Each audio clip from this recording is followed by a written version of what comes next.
Hello everybody, welcome back to Collector's Dream YouTube channel. Hope you guys are all doing very well. It's almost Chinese New Year and it's been a very busy week. But in this video tonight, I do want to cover some of the hot topics that I've been kind of observing for the past week in the hobby. So without further ado, let's get started because we have so many things to cover tonight. I'm really hoping I can cover everything in maybe a 15-minute video. So let's go. So the first thing to talk about tonight is the Battle Partners release and the Iono promo card. So one thing that I've noticed in the hobby right now is a lot of people are jumping towards this promo card. And then you might be wondering, why are people, buying so many of those Iono promo cards? And I have on hand here one of the Prismatic Evolutions Eevee. And the reason people are buying these promo cards is because they are pretty hard to grade a PSA 10 in my opinion, because a lot of them they usually come with a bit of print lines, or there's a little bit of damage to the corners and the edge of the card when they are being transported to various distributors and to the local card stores. So it's not very easy to get these cards in a PSA 10 grade, and hence they become very good investment in the long run. People are buying the Iono right now because I believe they're hoping for a Lily 2.0 of the Dream League Lily that was released in 2019. That card, when it came out, a lot of people, they slept on it, and then they didn't know the potential of the card. But very quickly afterwards, the card began to go up, and then now if you look on eBay, they're transacting at around I think $700 or $800 is the asking price, and that card used to be free. So I think my friends and I are having a discussion whether or not we should load up on these the new Iono promo, because if you look at the card, it's actually a pretty amazing artwork, and people are just jumping onto it in droves to buy it. So yeah, that's one of the discussion point I want to cover tonight is the Iono promo.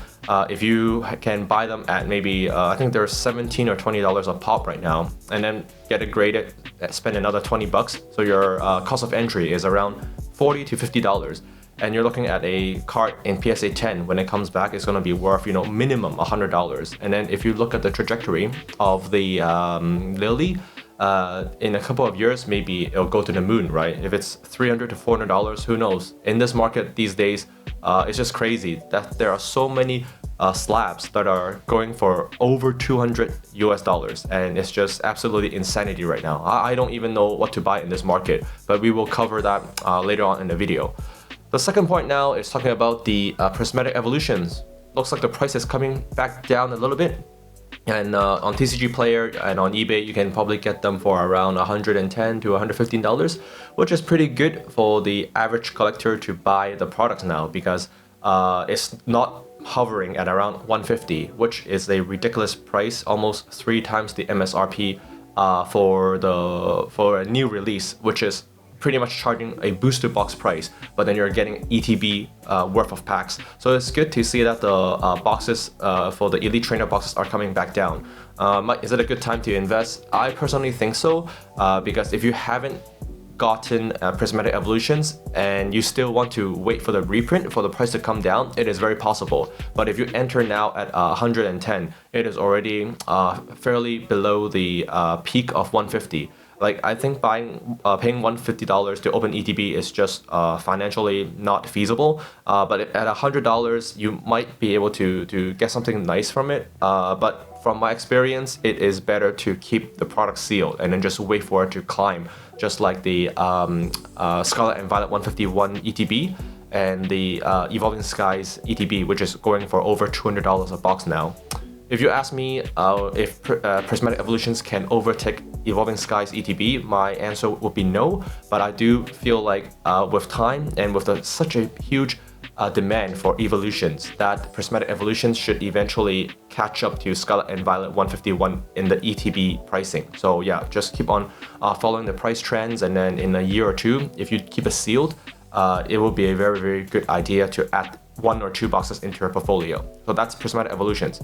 All right, moving back. The third talking point is now is a pretty good time to buy the less popular seal products. And what I mean is you should look into deals that you can find from eras such as, you know, the Chilling Reign era, and the got another box here, which is the, let's see here, Fusion Strike. Look for it might be a good time to look for trainer galleries in these Sword and Shield booster boxes right now, because they are on the rise right now, and some of these trainer galleries found within the Sword and Shield are going for nearly $200. And the trainer galleries, for those of you that are relatively new in the hobby, they are slotted in the reverse hollow slot, not the hollow foil slot within the pack. And a lot of the times, if you pull a trainer gallery, it can kind of save you from opening these booster boxes, because the pull rates are so bad in these. But normally you can get 2 to 3, maybe 2 trainer galleries in a box, and if you pull a really good one, such as like maybe a Rayquaza, Umbreon, or Pikachu, those kind of trainer galleries will more than make up for the booster box value back then, about when these were going for around $100 a box, or 120 US a box, which is another point now. I would not recommend opening either of these, because they are way too expensive now. You know, like this box is almost $500, and your chance of, you know, getting your money's worth from ripping a booster box is almost very, very slim. Like you almost have no chance of pulling the Gengar VMAX or any alternate art, to be honest, from 36 packs. Same for Chilling Reign. Chilling Reign is, I think, is a $350 box now, so it's not ideal to open these ones. But what I do think, with, you know, the market right now being so crazy, and the PSA 10 art rares are, you know, shooting through the roof, it actually is an interesting timing where it makes sense to, you know, open some of these, which is the Temporal Force, and then the other box that is, I personally really enjoy ripping, is the Stellar Crown. And why do I say these are good potential rips? It's really fun to open booster box, first of all, and secondly, especially for the Stellar Crown, there is 2 cards that I really love, which is the Bulbasaur and the Squirtle, and that's what I've been sort of advocating to my buddies who want to collect Pokemon right now. I highly recommend the Stellar Crown, because if you can pull those art rares, and then if the print condition is good, it scores a 10, you more than make up the price of the booster box, and you can actually make a profit opening these boxes. And there are also some other good value cards within Stellar Crown, but my personal favorite right now in the Scarlet and Violet era, and the tip that I tell people is, you know, don't sleep on Stellar Crown, because I think later on it's really going to do better than, you know, other sets, in my opinion. So yeah, got a very minty box over here, full Lapras and the art. Yep. So just some things to go over with booster box. It's a time right now where ripping booster box might make sense, and that also leads you to the point that I was going to make, is if you don't want to rip such a beautiful booster box, because we all can agree that booster box in the long term is the #1 seal product that will beat out every other product. You know, historically, for as long as the hobby has been going for, seal booster box have the best upward trajectory, better than elite trainer box, better than bulky other seal items. So you might not want to break the seal on these things. So you might ask me, hey Ken, I want to rip, but what should I do?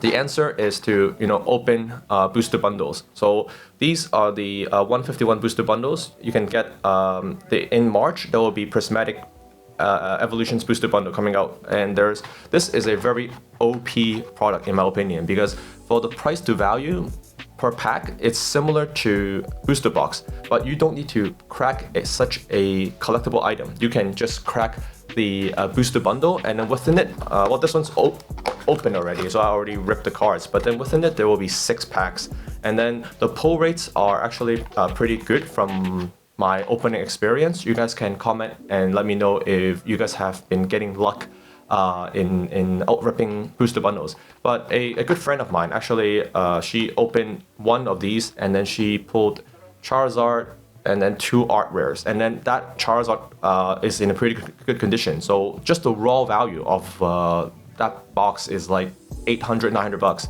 And then if those cards grade a PSA 10, it'll be like a $1,200, $13 from one like God box booster bundle.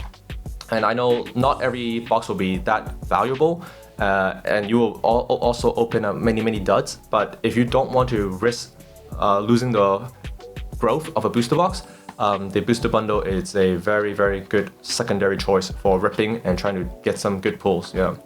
And one other video that I mentioned before when I was doing the drive out, that was the last video.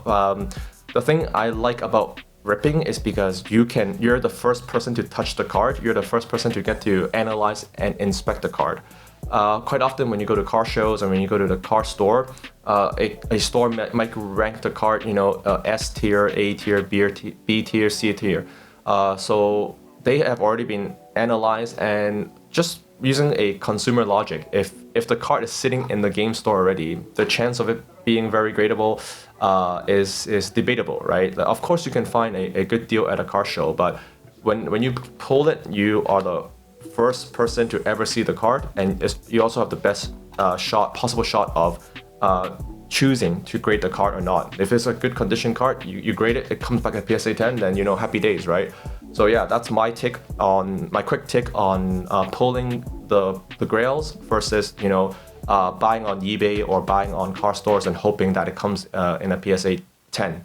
One other thing to touch upon with that quickly came to my mind is I've purchased stuff on eBay before, raw cards, and then the seller, unfortunately, was a bad egg, and then he didn't send me the card that was in the description and in the photos. So in the photo, it might be a very genuine copy, but then what you get, it might be have a little bit of a crease damage, it might have a scratch and stuff that is not representative of what you've seen on the eBay listing. So yeah, there's gotta be a word of caution for people that buy on eBay and try to let's gamble, let's buy some raws and then go grade PSA 10. There are so many hurdles along the way that now I think it is quite difficult to have all the stars aligned and then get PSA 10. So yeah, let's check out the next talking point. Oh, this one is super important, I believe, and I think no matter what you do right now, don't just intake and add to your portfolio. Please find something in your portfolio to sell, because right now it is a absolutely wonderful time to liquidate and cash in on some of your stuff and realize the gains. We don't know how long this momentum is going to last. Nobody does, but right now it's pretty crazy. When you see trainer galleries going for $200, $300, and then I have some slabs on hand that I wanted to show. These two are absolute bangers, and then I bought them in December. Let's see if I can get the focus. Yeah, so the Kingdra and the Greninja, these slabs, they're on a tear right now. I didn't even check the price for a month. I just bought them and then I kind of forgot about it. But then lately I've been watching top 10 Pokemon and some other YouTubers, and I was shocked at the pump is still going, and then these cards have tripled in a span of 1 month, which is absolutely crazy. So that if you look at the flip side of the coin, if you have some of these slabs, you might want to realize some of the gains and then use the proceeds to buy more, because now if you have multiple copies of these, they're worth the price of more than one booster box, maybe even worth 2 booster box if you can do a good trade on a local market. And the gains is, you just can't ignore them. I urge you to just go into maybe your binders, just look for raw cards that have shot to $30, $50 a card. Do that. Find some time to go into your binder and just pick up some stuff and sell them. And why? Because some of the stuff that were previously really hard to move now have become liquid, because right now it is a seller's market. You have some leeway to ask for the price that you want, because more new players are coming in and they will pay top dollar for your stuff. Every day things are breaking all-time high, and we can never pick the absolute top. We can never sell at the absolute top and buy at the absolute bottom. Same for Pokemon cards, same for stocks, same for housing, same for anything, right? So profit is profit. Like at this time, I would highly suggest that you will go and just review your collection and pick up some stuff where you might have duplicates, and pick up some stuff where they have really shot up recently, and then it might be a time to sell. So yeah, that's my one of the other main talking point, maybe the biggest talking point in this video is sell. Move something in this market and don't let go of this great opportunity, because right now if you post in WhatsApp groups or post on Facebook Marketplace, previously the groups might be dead, there's no deals going on, but right now deals are firing left and right, on all cylinders. So yeah, just my tip of the day, or the tip of the quarter is just, move something in this market. Get the cash back. You can, use it on holidays, use it for investment, or just put it in your savings account, but don't waste this opportunity. And talk about waste opportunity, the last thing to cover is, maybe check out some vintage, because they have not been popping as hard as modern right now, which is absolutely crazy. So you might be able to find some really good deals on vintage base set. And the last thing is maybe go check out some look over your binder, and then just try to find some nice cards that have good grading potentials, like alternate arts, Aerodactyl, Charizard from Lost Origin, and a Pikachu. So I just went into my binders from 2 years ago, and then I just found these cards, and then if they're gradable, grade them. If they're not gradable, try to sell them and get some money back, because they are in a really good market right now that you can liquidate, and people will pick them up if it's slightly below market value, right? So yeah, that's kind of a quick catch up with all the subscribers, and saying hello to YouTube. If there's any people that have stumbled upon this channel and you kind of like the analysis, if the analysis made sense to you, I would absolutely love a subscribe and join the community and interact with me in the comment section. I read them all, and then I really appreciate the support.